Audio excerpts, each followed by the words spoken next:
xorayntii Kuwait, hooyadii dagaalada, duufaantii saxaraha, dagaalkii qaliijka ee labaad, waa dhowr galmadood oo dhihid iyo dagaal ahaanba kala duwan, balse tilmaamaya dhacdo xiisaheeda iyo murugteeda wadata, taasi oo sagaashameeyadii qarnigii ina dhaafay, gilgishay gudaha bariga dhexe. dhammaan kelmadaha aynu soo sheegnay waa sumadda iyo magacyada duulaankii uu Saddam Hussein ku qabsaday dalka Kuwait iyo faragelintii shisheeye ee keentay inuu dhaco mid ka mid ah duulaamadii ugu cuslaa ay martigeliso mandiqada qaliijka. dagaalkii gacanka ee labaad waa duulaan ay dhowr iyo 30 dowladood oo ay horkacayso gaashaanbuurta NATO ku qaadeen ciidamadii Ciraaq ay ku sugnaa gudaha dalka Kuwait. hadafka ugu weyn ee duulaankani ayaana waxa lagu sheegay inuu ahaa hirgelintii qaraarkii qaramada midoobay ka soo baxay, kaasi oo dhigayay in ciidamada dowladda Ciraaq ay isaga baxaan dalka Kuwait waliba si bilaa shuruud ah. maxay ahayd sababtii ugu weyneed ee weerarkii Saddam ku qaaday Kuwait? dowladda Ciraaq ayaa waxa ay ka farxalatay sanadkii 1988 dagaal qaatay muddo 8 sanadood oo ay la gashay dalka Iran. inkastoo guusha dagaalkaasi aysan si toos ah cidina u hanan, haddana marka loo eego macnawiyadda nafsadda yoolka Sunniyiinta caalamka ee dhalishanaa isballaarinta Shiicada iyo guud ahaan ra'yul caamka Carbeed, waxa ay Saddam u arkayeen haliyey afka ciidda u daray cadawgooda. laakiin taageeradaasi macno weyn uma aysan samaynaynin Saddam Hussein oo waxaa dalkiisa markan dhaxda uu kaga jiray dhaqaale burbur heerkiisu sareeyo. dagaalka ayaana dhammaaday iyadoo Ciraaq dhabarka ay u ridatay deymo dhaqaale oo baaxad weyn. dhaqaale xumidan ayaana waxay timid kadib markii uu hoos u dhac ballaaran uu ku yimid qiimihii shidaalka ee Ciraaq, kaasi oo ahaa isha ugu weyn ee dalkaasi dhaqaalaha uu ka helo. sanadii 1989 waxaa soo shaabaxay khilaaf u dhaxeeya dalalka Ciraaq iyo Kuwait. khilaafka ayaana waxa uu salka ku hayay tuhun ah in ay Ciraaq ay dusha u saarisay Kuwait oo ay ku eedeysay in ay si ula kaca hoos u dhigayso qiimaha batroolka. taasi ayaana si laba jibaartay dhaqaale burburka ay markii horeba ka cabanaysay dowladda Ciraaq. 18 May sanadii 1990 shir madaxeedkii jaamacadda Carabta ee ka dhacay caasimadda Baghdad ee dalka Ciraaq, kaasi oo uu shir gudoominayay Saddam Hussein, ayuu Saddam eedeyn culus dusha kaga tuuray dalka Kuwait. Saddam ayaana waxa uu sheegay xilligaasi in dowladda Kuwait ay xadtooyo ku hayso kheyraadka shidaalka dalkiisa iyagoo adeegsanaya ceelal afkoodu ka duleelo Kuwait, laakiin gunta hoose ay tahay ciidda Ciraaq. 26 Juun sanadii 1990 Ciraaq ayaa warqad cabasho ah waxa ay la wadaagtay jaamacadda Carabta iyadoo sheegtay in dalalka qaliijka qaarkood ay Ciraaq ku hayaan jilaafayn dhaqaale. isla maalintii xigtay Saddam Hussein ayaa ku goodiyay in dalkiisu isha uusan ka eegi doonin dhaqaalaha dalkiisa ee sii burburaya, waxa uuna ku goodiyay falcelinta ku habboon in uu ka bixin doono. waa berigii horeetay 2 Agoosto sanadii 1990 daankiyada dagaalka ee Ciraaq ayaa gudaha waxay u galeen gudaha dalka Kuwait kadib duqeyn habeenkii oo dil ay ka wadeen dalkaasi. 7 qaybood oo ciidamada ilaalada jamhuuriyadda Ciraaq ayaa 4 jiha kaga tilaabay xuduudaha Ciraaq iyo Kuwait.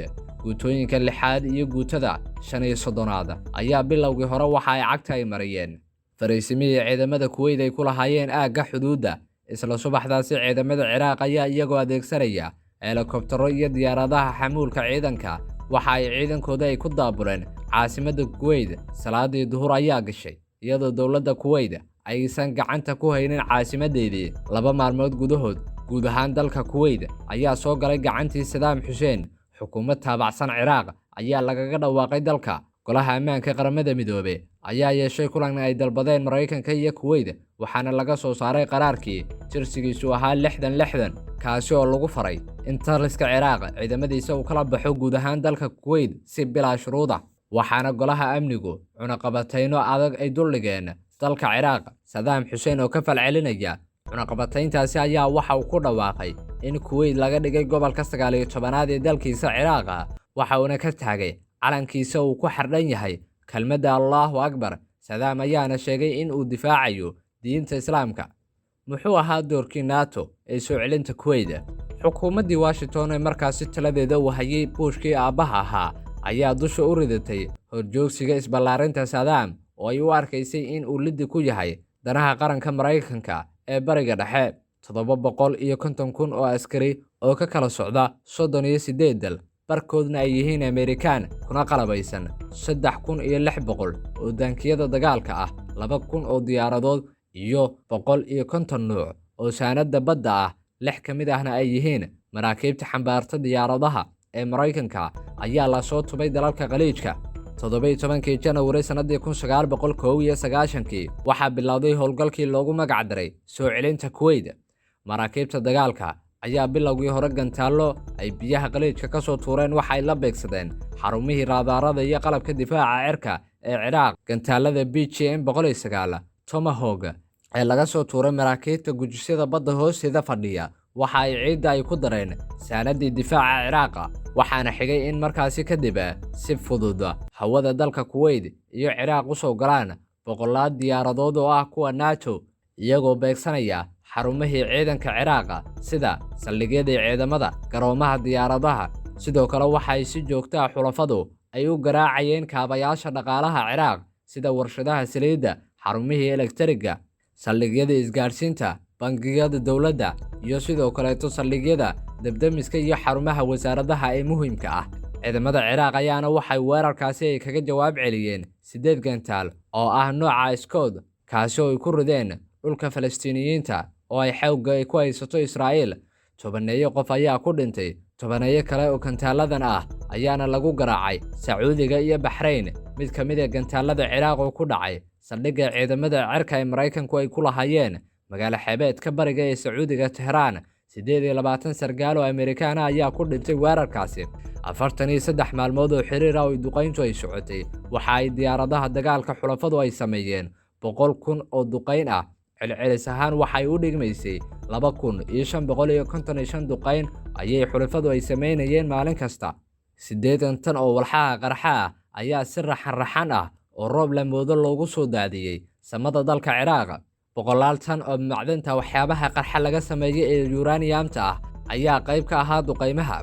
Awoodii ciidanka Ciraaq ayaa si weyn loo cuuryaamiyay. 90% diyaaradihii dagaalka Ciraaq ayaana laga saaray saaxadii dagaalka. 24 Febraayo sanadii 1991 waxaa si toos ah u bilowday howlgalkii dhulka, iyadoo ciidanka xulafadu ay jareen dhammaan jidadkii gurmadka.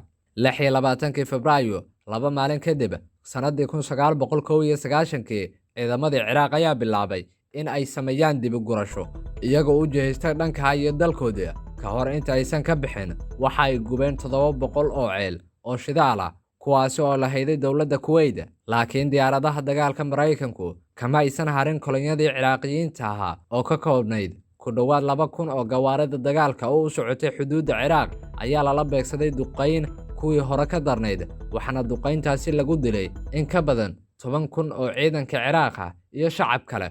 waxaana halkaasi ka dhacay wax loogu magac daray xasuuq dareed. Maalmo kadib, madaxweyne Bush oo qabtay shir jaraa'id ayaa sheegay in ay Kuwait xor tahay.